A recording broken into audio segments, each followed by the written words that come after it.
ബറക്കത്തുണ്ടാവുക. എന്ത് ചെയ്താലാണ് ഇതുകൊണ്ട് ദുനിയാവും ആഖിറവും രക്ഷപ്പെടാനുള്ള വഴി എന്താണെന്ന് ആദ്യം പഠിക്കണം. അല്ലാതെ ആദ്യം വലിയ പ്ലാനും വരച്ച് ആദ്യം ചെന്ന് എല്ലാ കാര്യങ്ങളും നോക്കലല്ല. എൻ്റെ പ്രിയപ്പെട്ട സഹോദരങ്ങളെ, അള്ളാഹുവിൻ്റെ പ്രവാചകൻ സല്ലല്ലാഹു അലൈഹി വസല്ലമ തങ്ങളോട് ഒരു സഹാബി വന്നിട്ട് ചോദിച്ചു, നബിയെ, ഞാനൊരു കച്ചവടം തുടങ്ങുകയാ, ഞാൻ ആദ്യമായിട്ട് എന്ത് ചെയ്യണം?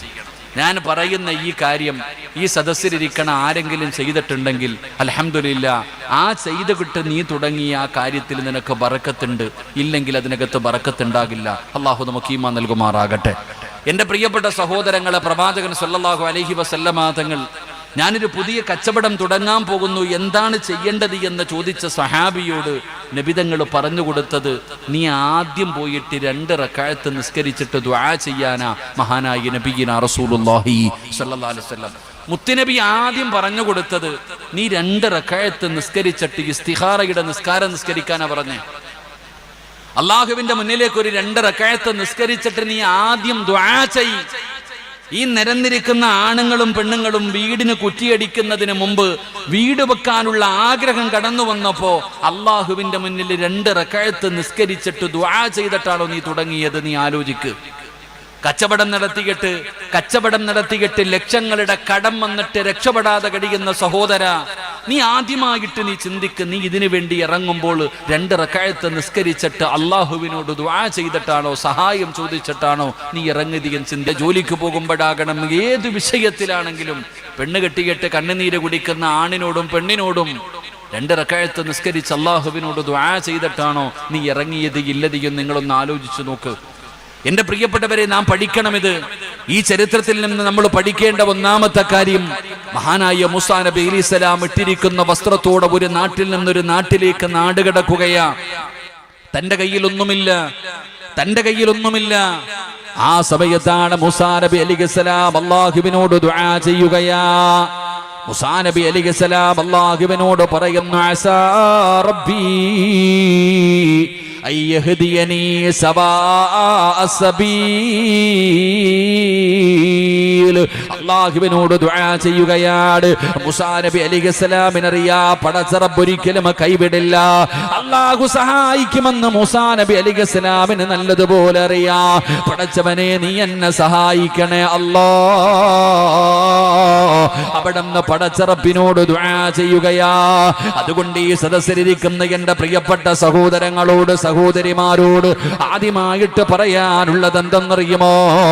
ഏതൊരു കാര്യത്തിന് വേണ്ടി നിങ്ങൾ തയ്യാറെടുക്കുമ്പോഴും നിങ്ങൾ അല്ലാഹുവിനോട് ദുആ ചെയ്യണേ. അല്ലാഹുവിനെ കുറിച്ചൊരു നല്ല പ്രതീക്ഷ നിങ്ങളുടെ ജീവിതത്തിൽ വെക്കണേ. അല്ലാഹുവിനെ കുറിച്ചുള്ള ഒരു പ്രതീക്ഷയാണ് വേണ്ടത്. അല്ലാഹുവിനെ കുറിച്ച് ആരെ റബ്ബ് കൈവിട്ടാലും എന്നെ റബ്ബ് കൈവിടൂല എന്ന് പറയുന്ന ഉറച്ച ഒരു വിശ്വാസമുണ്ടല്ലോ എന്റെ പ്രിയപ്പെട്ടവരെ, അത് എല്ലാവർക്കും ഉണ്ടാകുന്ന ഒരു സ്വഭാവമല്ല. മഹാനായ ആദരവായ പ്രവാചകൻ നബി മുഹമ്മദ് മുസ്തഫ സല്ലല്ലാഹു അലൈഹി വസല്ലമ തങ്ങൾ പടച്ച റബ്ബിനെ കുറിച്ച് പറഞ്ഞു കൊടുക്കുകയാ. അല്ലാഹുവിനെ കുറിച്ച് തന്റെ സ്വഹാബത്തിന്റെ മുന്നിലിരുന്ന പ്രവാചകനെ പടന്ന് പറഞ്ഞു കൊടുക്കുമ്പോ സ്വഹാബത്ത് ചോദിക്കുന്നു, നബിയേ യാ റസൂലല്ലാഹ്,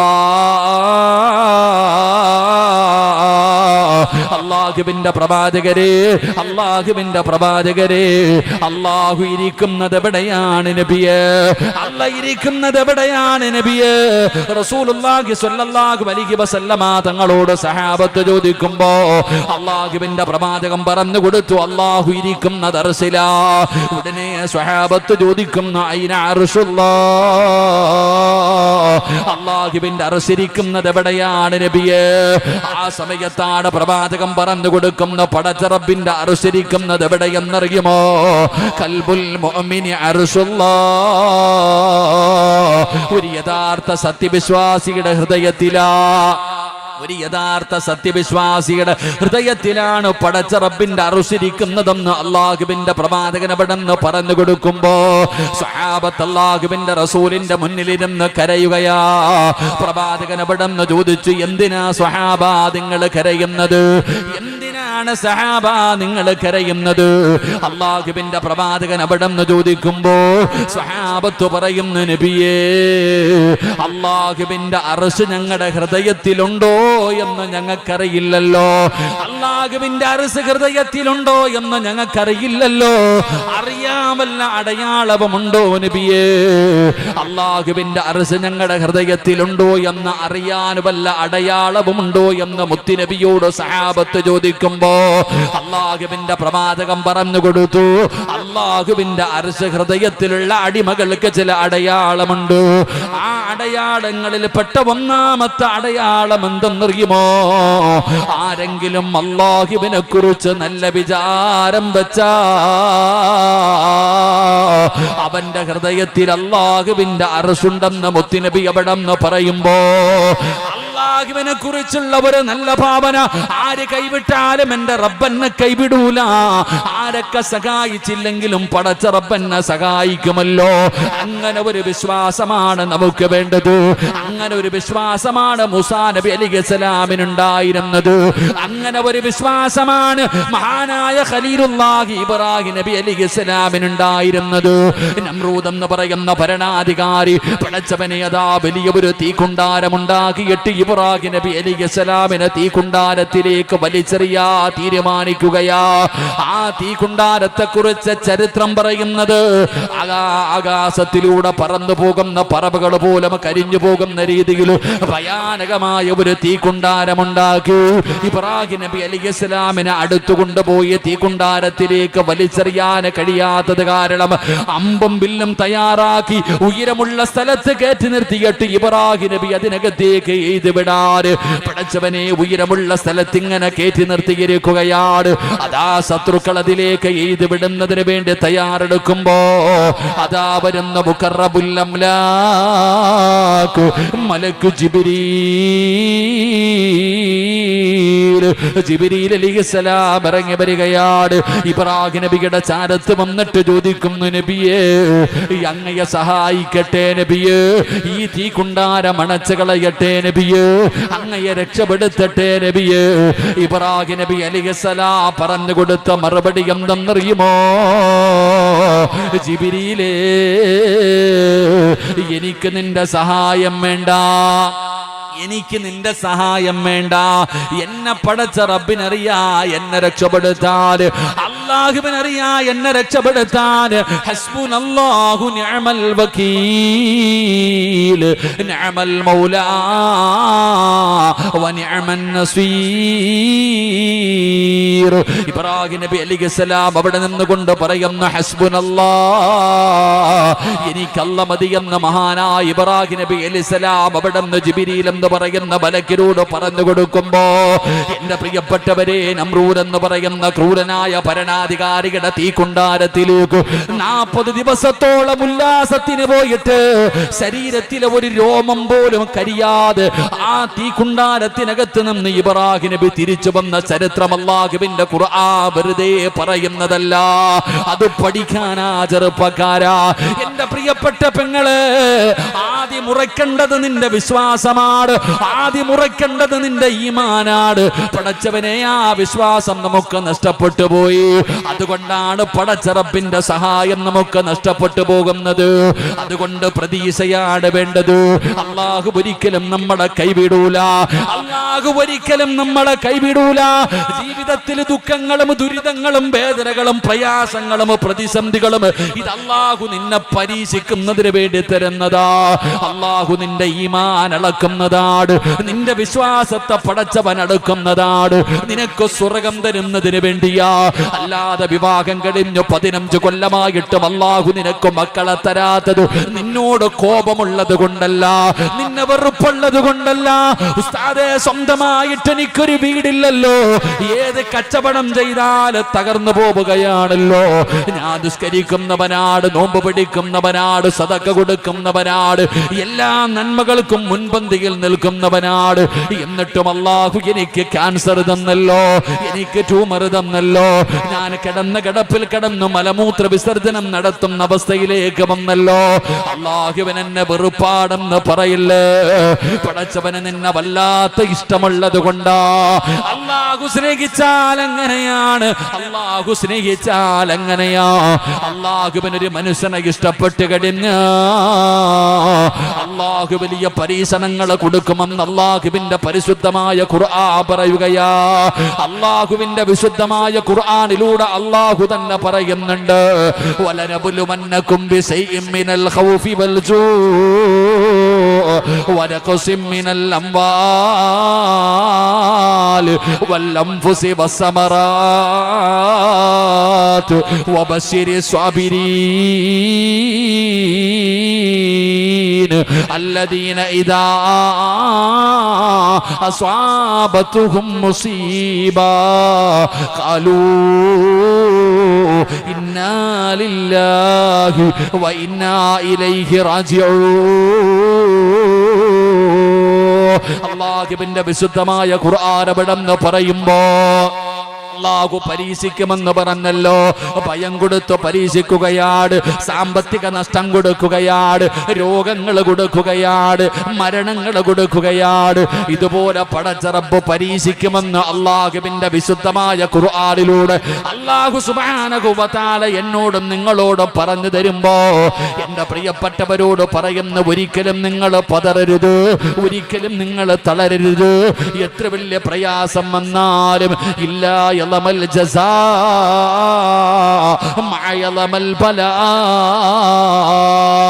ഒരു ദുഃഖത്തിന്റെ പിറകിൽ ഒരു സന്തോഷമുണ്ടെന്നാ, ഒരു ദുഃഖത്തിന്റെ പിറകിൽ ഒരു സന്തോഷമുണ്ടെന്നാ.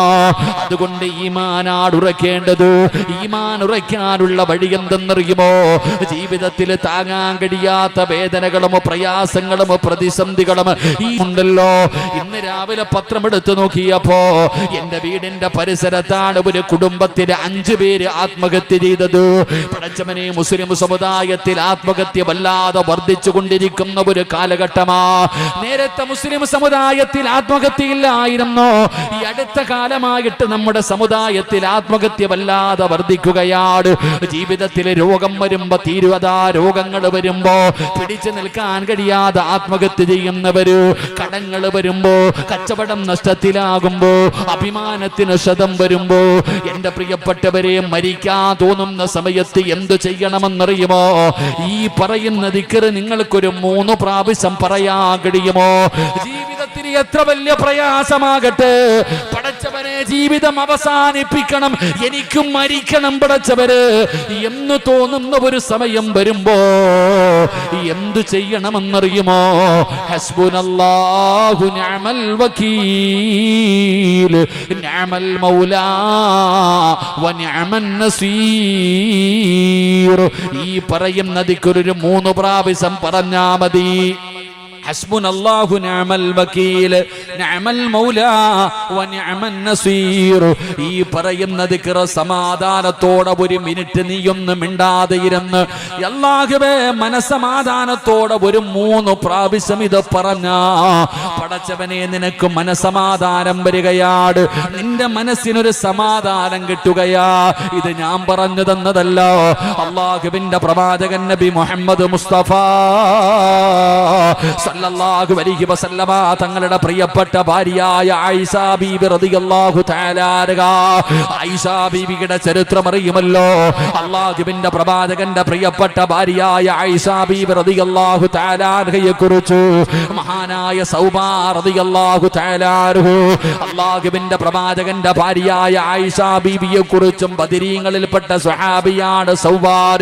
ഈ സ്വഹാബിയെ കുറിച്ച് ഇവർ രണ്ടുപേരും തമ്മിൽ ശാരീരികമായി വിഭജിച്ചു എന്ന് പറഞ്ഞ ആരോപണം നടക്കുകയാണ്. അല്ലാഹുവിന്റെ പ്രവാചകന്റെ പ്രിയപ്പെട്ട ഭാര്യയെ കുറിച്ചാണ് പറയുന്നത്. എവിടെ നോക്കിയാലും പടച്ചവന് ആയിഷ ബീവിയെ കുറിച്ചുള്ള ചർച്ചകളാണ്. അല്ലാഹുവിന്റെ പ്രവാചകൻ അവിടെ നിന്ന് കേട്ട് മടുക്കുകയാണ്. എവിടെ നോക്കിയാലും ആയിഷ ബീവിയെ കുറിച്ചാണ് പറയുന്നത്. അള്ളാഹുവിന്റെ പ്രവാചകൻ സ്വല്ലല്ലാഹു അലൈഹി വസല്ലമ തങ്ങൾക്കറിയാ ആയിഷ തെറ്റ് ചെയ്തിട്ടില്ലെന്ന്. പലർക്കും അറിയാ തെറ്റ് ചെയ്തിട്ടില്ലെന്ന്. ആയിഷ ബീബി റളിയല്ലാഹു തആല അൻഹയെ കുറിച്ച് എവിടെ നോക്കിയാലും പറയുന്നത് കേട്ടപ്പോ അള്ളാഹുവിന്റെ പ്രവാചകന് വീടിനകത്തേക്ക് കടന്നു വന്നിട്ട് പറഞ്ഞു, ആയിഷ, കുറച്ചു ദിവസം നീ നിന്റെ വീട്ടിലേക്ക് പോയി നിൽക്ക ആയിഷ. ഒരു സമാധാനത്തിന് വേണ്ടി ഒരു ആരാധകയെ തന്റെ വീട്ടിലേക്ക് പറഞ്ഞു വിടുകയാ. പടച്ചവനെ, ആയിഷ ബീവിക്ക് വല്ലാത്ത വിഷമമായി. അള്ളാന്റെ റസൂല് വീട്ടിൽ നിന്ന് തന്റെ വീട്ടിലേക്ക് പറഞ്ഞു വിടുകയാണ്. മഹാനായ സയ്യിദുനാ അബൂബക്കർ സിദ്ദീഖ് റളിയല്ലാഹു തആല അൻഹു ആയിഷ ബീവിയുടെ പിതാവാ തന്റെ പൊന്നാര മകളുടെ ഭർത്താവിന്റെ വീട്ടിൽ നിന്ന് വിളിച്ചു കൊണ്ടുപോകുന്നതിന് വേണ്ടി കടന്നു വരുമ്പോ തന്റെ പിതാവിന്റെ മുന്നിലേക്ക് ആയിഷ ബീബി റളിയല്ലാഹു തആല അൻഹ കടന്നു ചെന്നിട്ട് അവിടെന്ന് പറയുന്നു, വാപ്പാ, ഞാൻ അല്ലാഹുവിന്റെ പ്രവാചകന്റെ ഭാര്യ, ഞാൻ അങ്ങനെ ചെയ്യുമെന്ന് ഉപ്പയ്ക്ക് തോന്നുന്നുണ്ടോ? അബൂബക്കർ തങ്ങളൊന്നും മിണ്ടിയില്ല. പടച്ചവനെ, ആയിഷ ബീബി റളിയല്ലാഹു തആല അൻഹ തന്റെ വീട്ടിലേക്ക് കടന്നു ചെല്ലുമ്പോ 9 മാസക്കാലം ഗർഭം ചുമന്ന് മരണവേദനയുടെ വേദനയെന്നത് പ്രസവിച്ച തന്റെ പ്രിയപ്പെട്ട മാതാവ്, തന്റെ പൊന്നുമക്കളുടെ കണ്ണ് നിറഞ്ഞാൽ സഹിക്കാൻ കഴിയാത്ത മാതാവ്, ആ പ്രിയപ്പെട്ട മാതാവിന്റെ ചാരത്ത് ചെന്ന് കെട്ടിപ്പിടിച്ചുകൊണ്ട് ആയിഷ ബീബി റളിയല്ലാഹു തആല അൻഹ എല്ലാവരും പറയുന്നത് കള്ളമാണ്, അവര് തെറ്റിദ്ധരിച്ചിരിക്കുകയാണ്, എന്റെ ഭാഗത്ത് തെറ്റില്ലെന്ന് പറഞ്ഞ് ആയിഷ ബീബിയുടെ പ്രിയപ്പെട്ട മാതാവിനോട് പറയുമ്പോ ഉമ്മ പറഞ്ഞു, ആയിഷ, തെളിവുകൾ നിനക്ക് എതിരാണ് ആയിഷ. പെങ്ങളെ, നിന്നെ പോലെ 20, 25, 30, 40 വയസ്സോ ആയിഷ ബീവിക്കില്ല. അന്ന് ചെറിയ പ്രായമാണ്. ആയിഷ ബീബി റളിയല്ലാഹു തആല അൻഹ വീടിനകത്തേക്ക് കയറുകയാണ്. വീട്ടുകാര് മാത്രമല്ല, അതാ അയൽവാസികൾ മാത്രമല്ല, ഒരു നാട് മുഴുവനും തെറ്റുകാരിയാണെന്ന് അവിടെന്ന് പറയുമ്പോ ആ പ്രിയപ്പെട്ട ചെറുപ്രായക്കാരിയായ ആയിഷ ബീബി റളിയല്ലാഹു തആല അൻഹ വീടിന്റെ അകത്ത് കയറുകയാണ്. നരമ്പ് മുറിച്ചില്ല, അവിടെ ആത്മഹത്യ ചെയ്തില്ല. ആയിഷ ബീബി പടച്ചവനെ വീടിന്റെ അകത്ത് കഴിയുകയാണ്. ഓരോ ദിവസവും രാവിലെയാകുമ്പോ സുബഹി നമസ്കാരം കഴിയുമ്പോ അള്ളാഹുവിന്റെ പ്രവാചകൻ വരുന്നു എന്ന് വാതിലിൽ വന്ന് നോക്കുകയാണ്. ഓരോ ദിവസവും ആയിഷ ബീബി വന്ന് നോക്കുന്നുണ്ട്. അള്ളാഹുവിന്റെ പ്രവാചകൻ വരുന്നുണ്ട്. ആയിഷ ബീബി മടങ്ങുകയാണ്. ദിവസങ്ങൾ കഴിഞ്ഞു. അള്ളാഹുവേ, ഒരു ദിവസം മഹാനായ നബി മുഹമ്മദ് മുസ്തഫ സുബഹി കഴിഞ്ഞ് ആയിഷ ബീബി റളിയല്ലാഹു തആല അൻഹ നോക്കിയിരിക്കുമ്പോ അല്ലാഹുവിന്റെ പ്രവാചകനെ ചിരിക്കുന്ന മുഖത്തോടെ വീട്ടിലേക്ക് കടന്നു വരികയാ. ആയിഷ ബീബിക്ക് വല്ലാത്ത സന്തോഷമായി ഇറങ്ങി ഓടുകയാണ്. അല്ലാഹുവിന്റെ പ്രവാചകന്റെ മുന്നിലേക്ക് കടന്നു ചെന്നു. യാ റസൂലല്ലാഹ്, അല്ലാഹുവിന്റെ നബിയേ, ഞാൻ നിരപരാധിയാണെന്ന് അല്ലാഹു പറഞ്ഞോ നബിയേ? അല്ലാഹു പറഞ്ഞോ നബിയേ? ജിബ്രീൽ ഖുർആനിന്റെ ആയത്തുമായിട്ട് വന്നോ നബിയേ? അല്ലാഹുവിന്റെ റസൂൽ അല്ലാഹുവിന്റെ പ്രവാചകൻ സല്ലല്ലാഹു അലൈഹി വസല്ലമ തങ്ങൾ അവിടെന്ന് പറഞ്ഞു കൊടുത്തു, ആയിഷ, നീ നിരപരാധിയാണെന്ന് അല്ലാഹു പറഞ്ഞിരിക്കുകയാ. ജിബ്രീൽ വഹിയുമായിട്ട് വന്നു. അല്ലാഹുവിന്റെ ഖുർആനിൽ ആയത്തിറങ്ങി. ആയിഷ ബീബി റളിയല്ലാഹു തആല അൻഹയ്ക്ക് വല്ലാത്ത സന്തോഷമാണ്. അവിടെന്ന് ആയിഷ ബീബി പറഞ്ഞു, നബിയേ, എനിക്ക് ഉറപ്പായിരുന്നു നബിയേ, 7 ആകാശം കടന്ന് ജിബ്രീൽ അല്ലാഹുവിന്റെ പരിശുദ്ധമായ ഖുർആനിന്റെ ആയത്തുമായി ഇറങ്ങി വരുമെന്ന് എനിക്ക് ഉറപ്പായിരുന്നു നബിയേ. അല്ലാഹുവിന്റെ പ്രവാചകൻ ആയിഷ ബീബി റളിയല്ലാഹു തആല അൻഹ ഇങ്ങനെ ഉറപ്പോടെ പറയുന്നത് കേട്ടപ്പോ റസൂലുള്ളാഹി ചോദിക്കുന്നു, ആയിഷ,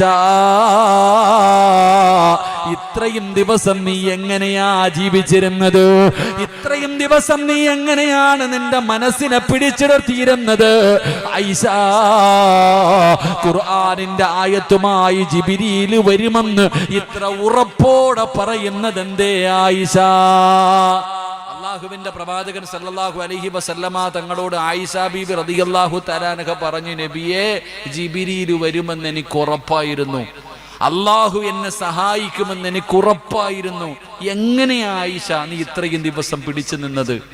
നീ ഇത്ര ഉറപ്പായിട്ട് പറയാനുള്ള കാരണം എന്താണെന്ന് ചോദിച്ചപ്പോ മഹദിയായ ആയിഷ ബീവി റളിയല്ലാഹു തആല അൻഹ പറഞ്ഞു, നബിയെ, നിസ്കാരപ്പായിരുന്നിട്ട് എൻ്റെ മനസ്സ് തകരുമ്പോ ഞാൻ പറഞ്ഞത് ഹസ്ബുനല്ലാ ഹസ്ബുനല്ലാ, ഈ ദിക്റാണ് നബിയെ ഞാൻ പറഞ്ഞത്. എൻ്റെ മനസ്സ് തകരുമ്പോ, എല്ലാവരും എന്നെ ഒറ്റപ്പെടുത്തിയപ്പോ, ഞാനൊരു മോശക്കാരിയാണെന്ന് എല്ലാവരും പറഞ്ഞു പരത്തിയപ്പോ ഞാൻ പിടിച്ചു നിന്നത് ഹസ്ബുനല്ലാ എന്ന് പറയുന്ന ദിക്റ് പറഞ്ഞിട്ടാണെന്ന് മഹദിയായ ആയിഷ ബീവി റളിയല്ലാഹു തആല അൻഹ പറഞ്ഞു കൊടുത്തെന്ന് ചരിത്രം പഠിപ്പിക്കുമ്പോൾ, എൻ്റെ പ്രിയപ്പെട്ടവരെ, ജീവിതത്തിൽ താങ്ങാൻ കഴിയാത്ത വേദന വരുമ്പോൾ, ഈ ജീവിതം ഒന്ന് അവസാനിപ്പിക്കണമെന്ന് തോന്നുമ്പോൾ ഈ ദിക്റ് നിങ്ങളൊരു 3 പ്രാവശ്യം പറഞ്ഞു നോക്ക്. ജീവിതത്തിൽ അത് അനുഭവിക്കാൻ കഴിയും. അള്ളാഹു നമുക്ക് ഈമാൻ നൽകി അനുഗ്രഹിക്കുമാറാകട്ടെ. അതുകൊണ്ട് ഞാൻ പറഞ്ഞു വന്നത്, എൻ്റെ പ്രിയപ്പെട്ട സഹോദരങ്ങളെ, അള്ളാഹുവിനെ കുറിച്ചൊരു നല്ല ഭാവന വേണം.